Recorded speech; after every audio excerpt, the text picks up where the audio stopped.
నమస్కారం. ఈరోజు తెలంగాణ గడ్డ మీద నుంచి భారత రాష్ట్ర సమితి పతాకాన్ని కొద్ది నిమిషాల క్రితమే మనం ఎగరవేశాం. దీనికి ఒక ప్రబలమైనటువంటి కారణం ఉంది. ఈ ఊరికి ఆశామాషిగా అలవోకగా ఏదో ఆవేశంలో చేస్తున్నటువంటి పని కాదు. దీని ద్వారా ఎల్లుండి సాయంత్రానికి మనం అనుకున్న కళ్ళన్నీ నెరవేర్తేని కూడా కాదు. ఇది ఒక ప్రారంభం మాత్రమే. 2001లో తెలంగాణ రాష్ట్ర ఆవిర్భావాన్ని ఆకాంక్షించి పిడికెడు మందితో గులాబీ పథకాన్ని తెలంగాణ రాష్ట్ర సమితి ఆవిర్భావాన్ని ప్రకటించి మనం ముందు కదిలినాం. చిత్తశుద్ధితో, అంకిత భావంతో, అనేక త్యాగాలతో 14-15 సంవత్సరాలు మనం జరిపినటువంటి నిరంతర కృషి వల్ల తెలంగాణ రాష్ట్రం సాకారమైంది. ఆ తదనంతరం ప్రజలు మనకు బాధ్యత అప్పగిస్తే గత 8 నుంచి 9 సంవత్సరాలుగా మనం ప్రభుత్వ కార్యకలాపాలు కొనసాగిస్తూ ఉన్నాం. పిడికెడు మందితో ప్రారంభమైనటువంటి టీఆర్ఎస్ అనేక అవహేళనలు, అనేక చీత్కారాలు, భూత్కారాలు, శాపాలు, దీవెనలు, అనేక రకాల కామెంట్స్తో మనం అందరం కూడా ఆ పరిస్థితులను ఎదుర్కొన్నాం. కానీ అనుకున్న లక్ష్యం వైపు స్థిరంగా బలంగా అడుగులేస్తూ పిడికెడు మంది వేలై లక్షలై ఒక ఉప్పెనలాగా విజృంభించి రాష్ట్రాన్ని సాధించుకున్నాం. ఈరోజు టీఆర్ఎస్ పార్టీగా ఈ గంట వరకు ఉన్నటువంటి మన కుటుంబ సభ్యుల సంఖ్య 60 లక్షలు. పార్టీ సభ్యులు అనేక వేలాది మంది సర్పంచులుగా, ఎంపీటీసీలుగా, మున్సిపల్ కౌన్సిలర్లుగా, ఎంపీపీ అధ్యక్షులుగా, మున్సిపల్ చైర్మన్లుగా, జడ్పీటీసీలుగా, జడ్పీ చైర్మన్లుగా, సహకార సంస్థల నాయకులుగా, రాష్ట్ర స్థాయి కార్పొరేషన్ల చైర్మన్లుగా, ఎమ్మెల్యేలు, ఎమ్మెల్సీలుగా, పార్లమెంట్ సభ్యులుగా, మంత్రులుగా పనిచేస్తూ ఉన్నాం. అంటే పిడికెడు మందితో పుట్టినటువంటి పార్టీ అనతి కాలంలో ఇంత ఎత్తుకు ఎదిగి రాష్ట్ర పరిపాలనా బాధ్యతలు స్వీకరించి అద్భుతమైనటువంటి ప్రగతి బాటలో ఈ రాష్ట్రాన్ని పెట్టగలిగాం. నేను ఒక మాట మీకు చెప్తాను. మనందరికీ చిరపరిచితమైనటువంటి సుపరిచిత అయ్యి దేశముఖి అయ్యి రమేష్ వాళ్ళని కూర్చోబెట్టండి, మన వాళ్ళని లేపు కూర్చోబెట్టండి, చైర్స్ చేసి కూర్చోబెట్టండి. Those are our friends from Maharashtra. Give them a big hand.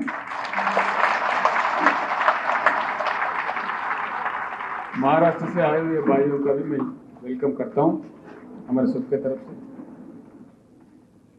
तो మనం అద్భుతమైనటువంటి ప్రగతిని సాధించుకున్నాం. దేశ చరిత్రలో ఎన్నడూ ఎవరు ఊహించినటువంటి, కల్పన కూడా చేయనటువంటి అనేక సత్కార్యాలకు శ్రీకారం చుట్టి దేశానికే మార్గదర్శనం చేశాం.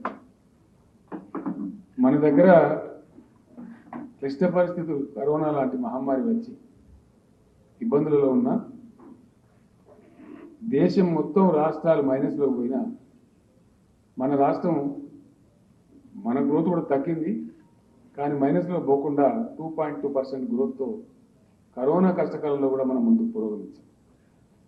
అంటే చాలా సౌష్ఠవంగా నిర్మాణం చేసుకున్నటువంటి, క్రమశిక్షణతో నడుపుకున్నటువంటి ఆర్థిక పరిపుష్టి, ఆర్థిక వ్యవస్థ, ఆర్థిక నియంత్రణ, పూర్తి స్థాయి క్రమశిక్షణతో ప్రభుత్వాన్ని నడిపిన విధానం అద్భుతమైన ఫలితాలు మనకు తెచ్చిపెట్టి. నేను ఒక్కటే మాట మీకు మనవి చేస్తాను. ఉద్యమ సందర్భంలో అనేక మంది కవులు రాసినారు. పాలమూరు జిల్లా బాధలు, బొంబాయి బస్సుల గోదలు, అక్కడ జరిగినటువంటి పరిస్థితులు, గంజి కేంద్రాలు, ఆ పాలమూరులో ఊళ్ళు పాడివైపోయినాయని, పల్లెలు ఎడారులేని అని, పల్లె పల్లెలో పల్లేరులు మొలిసే పాలమూరులో అన్నటువంటి పాట మనం విన్నాం. నిజంగా నేను దళిత బంధు కార్యక్రమం కోసం పాటలు రాసే టైంలో మన కవి గోరెటి వెంకన్న గారు, ఇతర కవి మిత్రులు, మన సాహిత్యం గారు, రసమై బాలకృష్ణ గారు చాలామంది కూర్చొని రాస్తా ఉన్నాం. రాసే టైంలో పాలమూరు విషయం జ్ఞాపకం వచ్చి నేనే చెప్పిన నీ లైన్ కూడా రాయండి ఇప్పుడు బాగుంటుంది. ఆ మార్పు వచ్చింది పాలమూరులో. పల్లె పల్లెలో పల్లేర్లు మొలిసే పాలమూరులో రాసుకున్నటువంటి పాడుకున్నటువంటి పాటలు పోయి బ్రహ్మాండంగా పెండింగ్ ప్రాజెక్టులన్నీ వడివడిగా పూర్తి చేసి మిషన్ కాకతీయతోని చెరువులన్నీ నింపి పన్నీటి జలకమాడి పాలమూరు తల్లి పచ్చ బయట కప్పుకున్నదని రాశారు. పల్లేరు గాయల నుంచి పచ్చని పంట చేలతోని పాలమూరు తల్లి ఈరోజు బయట కప్పుకొని ఆనందంగా పరవశిస్తుందని చెప్పి రాశారు. మన గద్వాల ఎమ్మెల్యే కృష్ణమోహన్ రెడ్డి గారి తండ్రికి సంబంధించిన కార్యక్రమానికి నేను గద్వాల వెళ్తే కావాలని చెప్పి ఆ శాసనసభ్యులను గౌరవ మంత్రివర్యులను ఆ జిల్లా నాయకులను బస్సులో నాతో పాటు కూర్చోబెట్టుకొని హైదరాబాద్ నుంచి గద్వాల వరకు కావాలని చెప్పి ప్రయాణం చేశాం. ఆ కోతలు కోసే మిషన్లు, హార్వెస్టర్లు, వరి కుప్పలు, ఆ ధాన్యం రాశిని చూసి చాలా సంతోషపడ్డాం. గతంలో ప్రొఫెసర్ జయశంకర్ గారు నేను అనేక సందర్భాల్లో తిరుగుతూ పాలమూరులో చివరికి అడవి కూడా బక్కబడ్డదా, చెట్లు బక్కబడ్డాయని చెప్పి బాధలు పడ్డాం. కృష్ణా తుంగభద్ర మధ్య ఉండేటువంటి నడిగడ్డలో దుస్థితిని చూసి కళ్ళ నీళ్లు పెట్టుకున్నాం, ఏడ్చినాం బిడ్డలు. నల్గొండ జిల్లాలో కూడా ఫ్లోరైడ్ నడుము వంగిపోయిన పిల్లలను చూసి మునుగోడు, దేవరకొండ ప్రాంతాలలో కూడా కళ్ళకు నీళ్లు పెట్టుకున్నాం. అట్లా అనేక రకాల పరిస్థితులను అధిగమించి దేశానికి ఒక అద్భుతమైన మార్గదర్శనం. అప్పుడప్పుడు నాకు కూడా ఆశ్చర్యం కలుగుతుంది. చాలామంది ముఖ్యమంత్రులు కూడా నాతో మాట్లాడుతూ ఉంటారు. చాలా అసాధ్యం అనుకున్న పనులన్నీ మీరు అద్భుతంగా ఇక్కడ చేసినారని వాళ్ళు చెప్పినారు. అద్భుతం అంటే అనేక విషయాలు. ఇంతకుముందు మిత్రుడు సుధీర్ రెడ్డి మన ఎల్బీ నగర్ ఎమ్మెల్యే గారు నాతో పాటు ఆ మెట్రో రైలు కోసం పోతూ ఉంటే పతుల్లగూడలో ఏ విధంగా శ్మశాన వాటిక ఓ అద్భుతం నిర్మించినాం, తమరుబడిన రాంటి సార్ అని చెప్పి అది చేసిన పైన నాకు అది చెప్పినారు. అంటే ఎటువంటి పద్ధతులలో, ఎటువంటి సంస్కారయుతమైన పద్ధతులలో ఈ రాష్ట్రాన్ని మనం ముందుకు తీసుకొని పోయినామో అది యావత్తు దేశానికి ఆదర్శం. ఎన్నడూ ఎవరం కూడా స్థాయి అనుకోలేదు. స్పీకర్గా ఉన్నటువంటి పోచారం శ్రీనివాసరెడ్డి గారు గతంలో మంత్రిగా పనిచేసిన ఇటీవల కాలంలో ఒక సామాన్య కార్యకర్తలాగా నాకు 1కి 4 సార్లు 10 సార్లు ఫోన్లు చేసి మాట్లాడి తను స్వయంగా వచ్చి లేదా నన్ను రప్పించుకొని వారి ఛాంబర్లో కావచ్చు, నా ఛాంబర్లో కావచ్చు మాట్లాడి ఒక 2-3 లిఫ్ట్లు ప్రారంభిస్తే మధ్యలో ఉండే ఒక ప్లేస్లో తను ఒక క్యాంప్ ఆఫీస్ లాగా పెట్టించుకొని రోజు మానిటర్ చేస్తూ ఉన్నారు ప్రతిరోజు. అంటే ఇంత దీక్షతోని, పట్టుదలతోని ఎక్కడి వాళ్ళు అక్కడ అట్లాంటి పనులు చేస్తేనే ఈరోజు మనకు కనపడుతున్న తెలంగాణ సాకారం అవుతా ఉంది. నేను ఒక్కటే మాట మీతో మనం చేస్తాం. తెలంగాణ చాలా ఇబ్బందులు పడ్డే ప్రాంతం, ఎడారిలాగా మారిపోయిన ప్రాంతం, వలసలు పెరిగిన ప్రాంతం, మంచినీళ్ళు కూడా లేని ప్రాంతం. ఈ ప్రాంతమే ఇంత బాగా అభివృద్ధి జరగగలిగింది 8 సంవత్సరాలు. దీనికి రివర్స్గా నేను 4 మాటలు చెప్పి ముగిస్తారు, ఎక్కువ టైం కూడా తీసుకోను. భారతదేశం రత్నగర్భ, అద్భుతమైన అపారమైనటువంటి మానవ సంపద, ప్రపంచంలోనే ఏ దేశానికి లేనటువంటి అనుకూలత, 50% కల్టివేబుల్ ల్యాండ్ ఉండే ఒకే ఒక్క దేశం ప్రపంచంలో భారతదేశం. Only one and only country. విస్తృతిలో భౌగోళికంగా అమెరికా మనకన్నా పెద్దగా ఉన్నా అమెరికాలో agriculture land, cultivable land only 29%. China మనకన్నా 2 చైనాలో కూడా వ్యవసాయానికి అనుకూలంగా ఉండే భూమి 16%. 40 కోట్ల ఎకరాల వ్యవసాయానికి అనుకూలమైన భూములు మన భారతదేశంలో ఉన్నాయి. మొత్తం భూ విస్తీర్ణం భారతదేశంది 83 కోట్ల ఎకరాలు అయితే అందులో సుమారు 41 కోట్ల ఎకరాలు అద్భుతమైన పంటలు పండించేటువంటి అవకాశాలు కలిగి ఉంది. సమశీతోష్ణ వాతావరణ పర్యావరణ మండలాలని, నదులలో భగవంతుడు ప్రకృతి ఇచ్చినటువంటి 70,000 టీఎంసీలు అపారంగా పుష్కలంగా ప్రవహిస్తూ ఉన్నాయి మామూలు వర్షపాతాలు. అయినా నీటి యుద్ధాలు, రాష్ట్రాల మధ్య పంచాయతీ, ఎడతెరిపి లేని దశాబ్దాల తరబడి కొనసాగే దిక్కుమాలినటువంటి ట్రిబ్యునల్. ఎందుకు ఈ గోస? ఎందుకు కావేరీ జలాల కోసం తమిళనాడు, కర్ణాటకలో పోరాటం జరగాలి? Why Telangana, why Kaveri, why Tamil Nadu and Karnataka should fight for Kaveri water? Is there no water in this country? This country has a lots of water. ఇప్పుడే నామనాగేశ్వరరావు గారు చెప్పినారు, కేంద్ర ప్రభుత్వం ఒక వాటర్ బిల్ అని తెస్తే నేను నాగేశ్వరరావు గారు చెప్పిన, నాగేశ్వరరావు గారు మీరు ఇది మాట్లాడండి. చెన్నై అద్భుతమైనటువంటి చారిత్రక నగరం, ఒక బకెట్ నీళ్ళ కోసం బాధపడే నగరం. తన్నీర్ తన్నీర్ అని చెప్పి అక్కడ ఒక మణిరత్నం అప్పుడు బహుశా డైరెక్టర్ బాలచంద్రన్ ఒక డైరెక్టర్ తన్నీర్ తన్నీర్ అని ఒక సినిమా తీస్తే ప్రపంచమంతా సూపర్ హిట్ అయింది. ఒక బకెట్ నీళ్ళ కోసం చెన్నై నగరం పడే బాధ ఎందుకు పడాలి? నేను నామనాగేశ్వరరావు గారు చెప్తే వారు చాలా చక్కగా మాట్లాడినారు హౌస్లో, పార్లమెంట్లో. We should all feel ashamed why a historical town like Chennai is suffering for a bucket water అని వారు మాట్లాడితే ఎంటైర్ పార్లమెంట్ వారికి తిరిగి చూసినారు. తర్వాత మాట్లాడినారు. నేనేమంటున్నానంటే అన్ని వసతులు ఉండి ఒకటే మాటలో మీకు అర్థమైపోతుంది. ఉన్నది 40 కోట్ల ఎకరాల భూమి వ్యవసాయానికి, ప్రతి ఎకరానికి నీళ్లు కడుపు నిండా ఇస్తే కూడా 30 నుంచి 32 వేల టీఎంసీ. ప్రతిదీ పొలం కాదు, 40 కోట్ల ఎకరాలు పొలమే పండిస్తేనేమో 40 వేల టీఎంసీలు కావాలా, మిక్స్డ్గా పండిస్తే అది ఇది కలిపి 30 వేల టీఎంసీలతోనే అద్భుతంగా జరిగిపోతుంది. పూర్తిగా అద్భుతమైనటువంటి పంటలు పండించే అవకాశం ఉంటుంది. అది పోను మంచినీళ్ళ కోసం, పరిశ్రమల కోసం మరొక 10,000 టీఎంసీలు వాడినా ఇంకొక 40,000 టీఎంసీలు మిగులు జలాలి భారతదేశం. ఇది నేను చెప్పే లెక్క కాదు, కేంద్ర ప్రభుత్వం చెప్పే లెక్క, central water commission of India చెప్పే లెక్క, అధికారిక పూర్వకంగా పార్లమెంట్లో ప్రకటించే లెక్క. ఎక్సెస్ వాటర్ ఉన్న ఇండియాలో నీటి యుద్ధాలు జరగడంలో అర్థం ఉంటుందా? ఎందుకు ఉండాలి? ఇంత సుసంపన్నమైన పంటలు పండే భూములుండి, చాలా అద్భుతమైనటువంటి ఆగ్రో క్లైమేటిక్ కండిషన్స్ ఉండి 70,000 టీఎంసీల నీళ్లు నదులలో ప్రవహించేటువంటి అవకాశం ఉంది, పని చేయగలిగే సుమారు 139 కోట్ల జనం ఉండి ఎందుకు ఆకలి ఇండెక్స్లో మన పరిస్థితి, ఆకలి బాధలు ఉన్నాయి ఈ దేశంలో? ఎందుకు రైతులు 10 నెలలు, 12 నెలలు, 13 నెలలు ఎందుకు ధర్నాలు చేయాలి దేశ రాజధానిలో? ఈ దుస్థితి ఎంతకాలం కొనసాగుతుంది? ఈ స్టోరీలు ఎంతకాలం వినాలి? చాలా ఉద్యమాలు వచ్చినాయి, సాయుధ పోరాటాలు వచ్చినాయి, నక్సలైట్ ఉద్యమాలు వచ్చినాయి, తీవ్రవాదం వస్తూ ఉంది, ఇంకా రకరకాల హక్కుల పోరాటాలు జరుగుతూ ఉన్నాయి. ఎంతకాలం, ఎన్ని దశాబ్దాలు ఈ రకమైన పరిస్థితి జరుగుతుంది? నేను మీ అందరినీ ప్రార్థించేది ఒకటే, నాటి నుంచి నేటి వరకు ప్రతి సందర్భంలో నేను మీ అందరికీ చెప్తూ ఉన్నాను, రాజకీయాలు అంటే ఈరోజు ఏమైపోయిందంటే ఒక పార్టీ ఎన్నికలు గెలవడము, ఓడిపోవడం, ఫక్తు ఎన్నికలు గెలిచేటువంటి పద్ధతే రాజకీయం అయిపోయింది. వాస్తవానికి ప్రజాస్వామ్యంలో ప్రజల ఆకాంక్షలు అనుకున్నట్టుగా ఫలించాలంటే ఎన్నికలలో గెలవవలసింది పార్టీలు కాదు, ఎన్నికలలో ప్రజలు గెలవాలి, ప్రజల ప్రతినిధులు గెలవాలి, వాళ్ళు ప్రజల కోసం పనిచేయాలి. ఆ పరివర్తన కోసం ఈరోజు ఉద్భవించింది బీఆర్ఎస్ అని చెప్పి మనం ఇప్పుడు కూడా మళ్ళీ మనం చాలా మంది చులకన చేసి మాట్లాడతారు, తప్పకుండా మాట్లాడతారు, అది సహజం. ఎప్పుడో కొత్త శక్తి ఆవిర్భావం అయినా పాత శక్తులన్నీ కట్టగట్టుకొని కూడా మనం దాడి చేస్తాం. దానికి మనం సిద్ధంగా ఉండాలని చెప్పి మనం చేస్తాం. రకరకాల మాటలు మాట్లాడతారు, అవి అనుభవాలు మనకు కొత్తవి కావు, పాత అనుభవాలు. అవన్నీ అధిగమించే మనం రాష్ట్ర సాధన చేసినాం, ఇంత దూరం రాగలిగినాం. ఈరోజు భారతదేశంలో కూడా ఎవరో ఒకరు ఎప్పుడో ఒక సందర్భంలో నడుము కట్టకపోతే, ఎవరో ఒకరు చైతన్య దీపం వెలిగించకపోతే ఈ కారు చీకటి ఇట్లాగే కొనసాగుతూ ఉంటుంది. అనేకమైన విషయాలని నేను చెప్తూ పోతే చాలా ఉంటుంది. మీ అందరికి నేను మనవి చేసేది ఒకటే, సమావేశానంతరం సభలో ఉన్న మనందరికి, ముఖ్య నాయకులందరికీ కూడా ప్రగతి భవన్లో లంచ్ ఏర్పాటు ఉంది. దీని తర్వాత ఇమీడియట్గా అక్కడికి వెళ్దాం, అక్కడ అందరం కూడా లంచ్ స్వీకరించుదాం.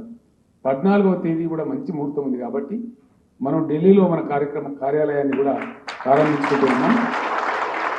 కానీ మీరందరూ కూడా ప్రతి ఒక్కరు దయచేసి 13వ తేదీ సాయంత్రానికి లేదా 14వ తేదీ ఉదయానికి ఫ్లైట్లు చాలా బిజీ ఉన్నాయి కాబట్టి ఒక డే బిఫోర్ అయినా సరే చేరుకొని అందరం ఢిల్లీకి పోవాలి.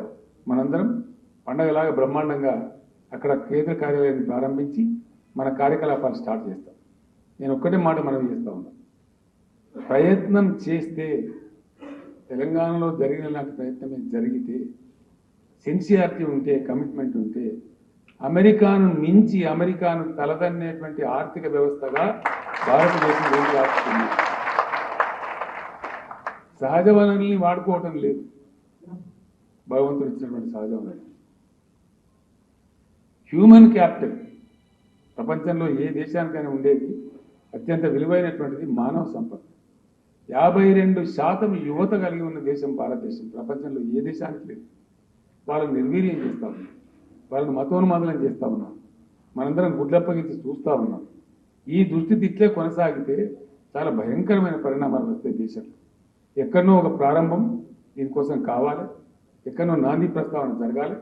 తప్పకుండా డెఫినెట్గా అది మన నుంచి ప్రారంభం కావడం అనేది ఈ సందర్భంలో నాకు చాలా గర్వంగా ఉంది.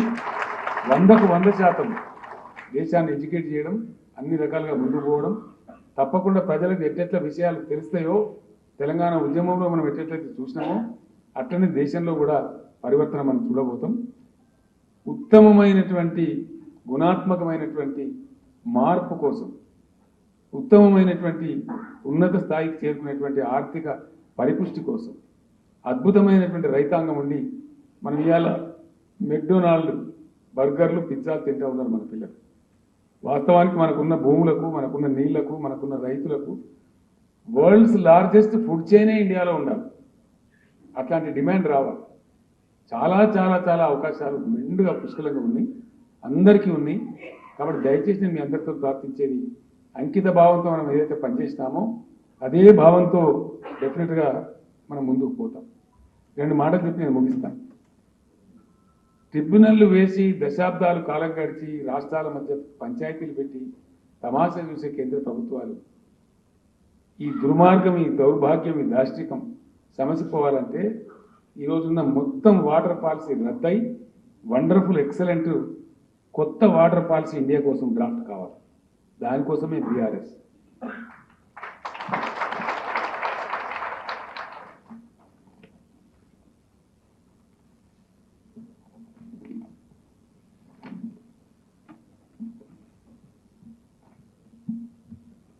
చాలా చాలా విషయాలు ఉన్నాయి. కొన్ని స్థూలంగా ఒక మాట నేను చెప్తాను. ఆర్థిక విధంగా కూడా మనం అనేక రంగాలుగా పురోగమించే అవకాశం ఉంది. ఉజ్వలమైనటువంటి ఉచ్చస్థాయికి చేరుకునే సంపూర్ణ అవకాశాలున్న దేశం తప్పుడు విధానాలు అవలంబించడం వల్ల విలవిల్లాడుతూ ఉంది. ఫారిన్ ఎక్స్చేంజ్ నిధుల కోసం ఆవురావురమని బాధలు పడతాము. ఆ నిల్వలు కరిగిపోతూ ఉన్నాయి. అమెరికన్ డాలర్ ముందు మన రూపాయి విలవిలబోతా ఉంది. 82-83 రూపాయలకు పడిపోయిందంటే అంతకన్నా హీనం దీనం ఇంకోటి ఉండదు. కాబట్టి definitely India needs to draft a new economic policy to the country, a new water policy to the country. అద్భుతంగా 4 లక్షల మెగావాట్ల విద్యుత్ ఉత్పత్తి సామర్థ్యం ఉన్న దేశంలో అపారమైన నీళ్ల సంపద, అపారమైన బొగ్గు, అపారమైన సోలార్ ఇన్సిడెంట్స్ అంటే సహజంగా వచ్చేటువంటి కరెంటు వాడుకునే అవకాశాలు కూడా ఏ దేశంలో లేనంత అవకాశం మన దగ్గర ఉంది. ట్రెమండస్ సోలార్ ఇన్సిడెంట్స్ ఉంది. అద్భుతమైన నదులు ఉన్నాయి. జల విద్యుత్ ఇంకో 1,00,000 మెగావాట్ ఉత్పత్తి చేసుకునే అవకాశం ఉంది. ఇన్ని అవకాశాలు ఉండి దేశంలో ప్రజలకు కరెంటు దొరకదు. నదులలో నీళ్లుండి మంచినీళ్ళు దొరకవు. ఇంకా దీని మీద తమాషాలు, స్టోరీలు, కథలు మనం వినాలి. ఎన్ని రోజులు విందాం? నీళ్లు ఉంటాయి, మనకు రావు. సంపద ఉంటుంది, మనకు రాదు. కరెంటు మనకి ఇయ్యంగా ఇంకా పక్క దేశాలకు ఇచ్చేంత అవకాశం ఉంటుంది, కానీ మనకే గతి ఉంటుంది. అదేవిధంగా new power policy will be drafted for the country. And రైతాంగం నెలల తరబడి ధర్నాలు చేసే దిక్కుమాలిన పరిస్థితి. ఖచ్చితంగా ఉజ్వలమైనటువంటి ఉన్నతమైనటువంటి రైతాంగం ఉంది. చాలా గొప్పగా ఈ దేశాన్ని ముందుకు తీసుకొని పోవాలంటే country needs to draft a new agriculture policy to the country. అట్లానే న్యూ ఎన్విరాన్మెంటల్ పాలసీ. తెలంగాణకు హరితహారం పేరిట గొప్ప హరిత విప్లవాన్ని మనం తెచ్చాం. ఆ మాత్రం చేసినా కూడా దేశం మొత్తం బ్రహ్మాండమైనటువంటి పద్ధతిలో ఉంటుంది. కాబట్టి ఆ విధంగా రావాల్సిన అవసరం ఉంది. దళితులు, గిరిజనులు, బీసీలలో నిరుపేదలు, ఓసీలలో ఉన్న నిరుపేదలు అనేక దశాబ్దాల నుంచి వాళ్ళు నలిగిపోతూ ఉన్నారు. కంట్రీ ఎకానమీ లివరేజ్ అయినప్పుడు అందరికీ దొరుకుతుంది. కంట్రీలో ఎకానమీ లివరేజ్ కానప్పుడు దొరకదు. దానికోసమే న్యూ ఎకనామిక్ పాలసీ అని నేను చెప్పింది. వీకర్ సెక్షన్ అప్లిఫ్ట్మెంట్ కోసం నూతన పంద మన దళిత బంధు లాంటిది రకరకాల పద్ధతులలో రావాల్సినటువంటి అవసరం ఉంటుంది. వీకర్ సెక్షన్ అప్లిఫ్ట్మెంట్ పాలసీ కూడా దేశానికి కొత్తగా రచన జరగాలి. ఆ కొత్త పుంతలు దేశం తొక్కాలి. Women empowerment. ఏ దేశంలో, ఏ సమాజంలో మహిళల పాత్రను అన్ని రంగాల్లోకి ఇన్వైట్ చేస్తూ ఉన్నారో ఆ సమాజాలు గొప్పగా ముందుకు పోతున్నాయి. మన దగ్గర మార్కెట్ కమిటీ చైర్మన్గా గతంలో మహిళలు లేరు. మన ప్రభుత్వంలో పెట్టినాం. బ్రహ్మాండంగా పనిచేస్తూ ఉన్నారు. పురుషులకు సమానంగా వాళ్ళకంటే మంచి కూడా పనిచేసే మహిళలు కూడా ఉన్నారు, అనేక రంగాల్లో వచ్చినారు. కాబట్టి న్యూ ఉమెన్ ఎంపవర్మెంట్ పాలసీ కూడా మనం డ్రాఫ్ట్ చేయబోతాం. అందరికీ విద్య, వైద్యం, కనీస వసతులు అందడానికి అవసరమైనటువంటి ప్రాథమిక అవసరాల మీద కూడా, ఇన్ఫ్రాస్ట్రక్చర్ క్రియేషన్ మీద కూడా కొత్త పాలసీ మనం డ్రాఫ్ట్ చేయబోతాం. వీటికి సంబంధించి ఒక 4 సుప్రీంకోర్టు మాజీ జడ్జీలు, అనేక మంది, వందల మంది మాజీ ఐఏఎస్ అధికారులు, ఆర్థిక శాస్త్రవేత్తలు ఆల్రెడీ నాతో మాట్లాడుతూ ఉన్నారు. వాళ్ళకి నేను పని కూడా చెప్పడం జరిగింది. వీటి రచన కూడా డ్రాప్లో జరుగుతూ ఉంది. ఈ పాలసీలన్నీ కూడా రాబోయే కొద్ది వారాలలో దేశం ముందు, దేశ ప్రజల ముందు పెట్టి మనం అద్భుతంగా ముందుకు పురోగమిస్తాం, ముందుకు పోతాం. ఆ రకంగా ఈ దేశాన్ని ఒక మంచి మార్గం పట్టించడానికి, నూతన ఆలోచన, నూతన ఉరవడి సృష్టించడానికి, రాజకీయాలంటే ఎన్నికలు మాత్రమే కాదు, ఎన్నికలు గెలవడమే కాదు, రాజకీయాలలో ఎన్నికల ద్వారా ప్రజలు గెలవాలి, ప్రజల అభిప్రాయం గెలవాలి, ప్రజాస్వామ్యం పరిపుష్టం చెందాలి అనే పద్ధతికి శ్రీకారం చుట్టబడాలి. అదేవిధంగా రాష్ట్ర హక్కులు, కేంద్ర హక్కులను కాకుండా దేశమే ఏకోన్ముఖంగా అద్భుతమైనటువంటి రచనకు, అద్భుతమైన ప్రగతికి బాటలు వేసేటువంటి ఆలోచన సరళి ఈ భారతావనిలో మేలుకొల్పాలి. తప్పకుండా ఫెడరల్ స్ఫూర్తి, ఈ నియంత్రిత ధోరణి పోవాలి, ఫెడరల్ స్ఫూర్తి కొనసాగాలి. ఎవరు స్వీకరించిన బాధ్యతలు ఎటువంటి ఆటంకాలు లేకుండా నిరోధంగా వాళ్ళు అమలు చేసేటువంటి అవకాశాలు కూడా ఉండాలి. గ్రామ పంచాయతీలు, మున్సిపాలిటీలు, రాష్ట్ర ప్రభుత్వాలు, కేంద్ర ప్రభుత్వాలు ఎవరి బాధ్యతను వారు ధర్మంగా స్వీకరించి అది అమలు చేసేటువంటి ఒక స్వావలంబన విధానం ఉండాలి, స్వయం పాలనా విధానం ఉండాలి. అప్పుడే ఈ దేశం బాగుపడదు, తప్ప ఈ దేశం బాగుపడదు. ఈ స్టోరీలు ఇవన్నీ కూడా మనం వింటే 50% ఉండేటువంటి మహిళలు మీరు ఈ పని చేయాలి, ఈ పని మాత్రమే చేయాలి అనే ఆలోచన ఉన్నంత కాలం ఈ దేశం బాగుపడుతుంది అని వాడు చెప్తే వాడు మూర్ఖుడే తప్ప నిజమైన మేధావి కాదు అని మనం చేస్తాం. 20% ఉండేటువంటి దళిత బిడ్డల్ని మీరు ఊరి బయట ఉండాలి, మీరు అస్పృశ్యులుగా ఉండాలి, మీ ఎకనామిక్స్ గురించి మేము పట్టించుకోము, ఓట్ల కోసం మిమ్మల్ని వాడుకుంటాము అనే దౌర్భాగ్యమైన పరిస్థితులు ఉన్నంత కాలం ఈ దేశం బాగుపడుతుంది అని అంటే వాడు బేవకూఫ్ వాడే కానీ తెలివికలవాడు కాదు అని మనం చేస్తాం. డెఫినెట్గా దానికి గ్రోత్ ఇంజన్స్ కావాలి, దానికోసం పెట్టాలి. ఇంట్లో ఒక బక్క పిల్లవాడు ఉంటే ఎట్లయితే అదనపు టానిక్ ఇస్తామో, అదనపు విటమిన్ గోల్ ఇస్తామో, మన బలహీన వర్గాల గురించి, మన దళితుల గురించి, మన గిరిజనుల గురించి ఆ గ్రోత్ ఇంజన్లు లేకుండా, ఆ ఊసే లేకుండా, ఆ మాటనే లేకుండా ఏదో డైలాగులు చెప్తే చాలా చాలా బాధ కలుగుతుంది. ఆ బాధలు పోవాలంటే ఎక్కడనో దానికి ప్రారంభం కావాలి, ఎక్కడనో ఒక పుటమరింపు కావాలి. తెలంగాణ కోసం నేను బయలుదేరిన నాడు చాలామంది అవహేళన చేస్తున్నారు. సరే క్యా దుకాన్ లగాయ భయ్ అని కూడా మాట్లాడినారు. క్యా ఓ సక్తా భయ్, అరే అయితే అది ఏడైతుంది భయ, వీళ్ళు బక్కగున్నాడు ఎవడో బొడి వేసుకు పాలిస్తారు కూడా మాట్లాడారు. ఇప్పుడు కూడా మాట్లాడతారు, నేను గ్యారంటీగా చెప్తున్నాను. ఇప్పుడు కూడా డెఫినెట్గా మాట్లాడతారు, అంతకన్నా రెట్టించి మాట్లాడతారు. కాబట్టి వాస్తవాలు ప్రజల్లోకి పోతూ ఉంటే, వాస్తవాలు తెలుస్తూ ఉంటే, సిస్టమ్ డెవలప్ అవుతూ ఉంటే ఆటోమేటిక్గానే ప్రజలందరూ కూడా పిడికిలు బిగించి బీఆర్ఎస్ జెండాలు ఎత్తే కాలం వస్తుంది. 100% నాకు పూర్తి ఆత్మవిశ్వాసం ఉంది. ఢిల్లీ ఎర్రకోట మీద గులాబీ జెండా ఎగరడం కూడా ఖాయం. తప్పనే తప్పదని మంచికి, విప్లవానికి ఎప్పుడైతే దారులు పడతాయో, అన్ని వర్గాల ప్రజల ఆత్మవిశ్వాసాన్ని పెంచేటువంటి మాటలు వస్తాయో తప్పకుండా ప్రజలు ఫాలో చేస్తారు, తప్పకుండా న్యాయం గెలుస్తారు. ఒక పూట వెనుక ముందు సరే కొంతమంది మనం కొన్ని బాధలు పెట్టవచ్చు, కొన్ని ఇబ్బందులు కలిగించవచ్చు, వ్యక్తిగతంగా అవరోధాలు కలిగించవచ్చు. అప్పుడు కూడా కలిగించినారు, ఇప్పుడు కూడా కలిగిస్తారు. అంత మాత్రం చేత మనం ఆ విధంగా పిరికిగా పోవాల్సిన అవసరం లేదు. అద్భుతంగా ముందుకు పురోగమిద్దాం. ఈ వెలిగినటువంటి వెలుగును, ఈ భారత రాష్ట్ర సమితి అనేటువంటి ఒక వెలుగు దివ్యను దేశం నలుమూలలకు విస్తరింపజేసి ఒక అద్భుతమైన బాట వేసి తెలంగాణ కీర్తి కిరీటాన్ని భరతమాత పాదాల దగ్గర పెట్టి ఆ భరతమాత యొక్క సంతృప్తిని కళ్ళారా చూద్దామని చెప్పి మనం చేస్తూ అటువంటి అంకిత భావంతో మనం స్టార్ట్ అయినాం. మంచి ముహూర్తం, ఈరోజు దివ్యమైన ముహూర్తం. గతంలో మనం తీర్మానం పాస్ చేస్తే పెద్దలు కుమారస్వామి గారు చెప్పినట్టు వారు అప్పుడు 40 రోజుల కింద వచ్చినారు. ఆ రోజు మనం తీర్మానం చేస్తున్నాం. ఎలక్షన్ కమిషన్ వాళ్ళ యొక్క ఫార్మాలిటీస్, అబ్జెక్షన్స్ మంచి చేయడానికి పూర్తి చేసి నిన్ననే నాకు దాదాపు 3:30 అక్కడ ఒక మిత్రుని పెళ్లికి నేను వెళ్తే నేను అక్కడ నుంచి ఫ్లై అయిన తర్వాత గాలిలోనే చూసిన నేను మెసేజ్ కూడా సెల్ ఫోన్లో, నేను ఎయిర్లో ఉన్నప్పుడు ఆ మెసేజ్ వచ్చింది. చూసి నేను వెంటనే ఇక్కడ ల్యాండ్ అయిన తర్వాత మీరందరూ చాలా బిజీగా అక్కడక్కడ పనులలో ఉన్నప్పటికీ ఈరోజు అనేకమైనటువంటి పెళ్లి ముహూర్తాలు ఉన్నప్పటికీ మిమ్మల్ని ఇబ్బంది పెట్టక నాకు తప్పలేదు. కారణం ఏంటంటే అతి దివ్యమైన ముహూర్తం ఈరోజు 120కి మీరు బీఆర్ఎస్ లెటర్ ప్యాడ్ మీద సంతకం పెట్టండి, మీకు తిరిగేలేదని చెప్పి వేరే పనికి ముహూర్తం నిర్ణయించి చెప్తే దాని ప్రకారం మంచి లగ్నం కాబట్టి దాన్ని వదులుకోకూడదని చెప్పి మీకు శ్రమ ఇచ్చి నేను రప్పించడం జరిగింది. నేను special thanks to Shri Kumaraswamy garu and his colleagues who have come from Karnataka, Prakash Raj garu and friends from Maharashtra, friends from Haryana, Delhi, Uttar Pradesh and other areas who have considered my request to come today, taking all the pains from far off places to bless us on this auspicious occasion. I thank you so much, sir, on behalf of Telangana, and we are all going to share the task of fighting Karnataka election.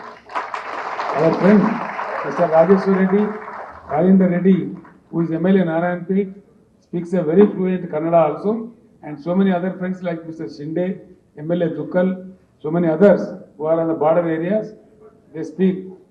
हमारे MP साहब पाटिल साहब भी है, वो मराठी भी बोलते हैं, कन्नड़ा भी बोलते हैं, दोनों बोलते हैं. हम सब लोग हैं, हम भी कर्नाटक में लग जाएंगे. एक ही स्लोगन है మన నినాదం. భారతదేశ ఓటర్స్లో కానీ భారతదేశ జనాభాలో కానీ 40% ఉన్నటువంటి రైతులు ఇలా చాలా కుదేలై ఉన్నారు. ఒకటే ఒక నినాదం నేను చెప్తా ఉన్నాను, अब की बार किसान सरकार. బీఆర్ఎస్ తొలి నినాదం ఈ దేశంలో వ్యక్తులు గెలవడం కాదు, अब की बार ఈ నినాదంతో పోరాటం చేస్తాం. గుర్నామ్ సింగ్ చెడోని గారు ప్రముఖ ఉద్యమ నాయకులు, ప్రముఖ రైతు నాయకులు, అద్భుతాలు చేసే అవకాశం. నేను ఒక్కటే మాట మీకు మనవి చేస్తాను, తెలంగాణ వస్తే షార్ట్ పీరియడ్లో కరెంట్ ఇస్తామని చెప్పిన.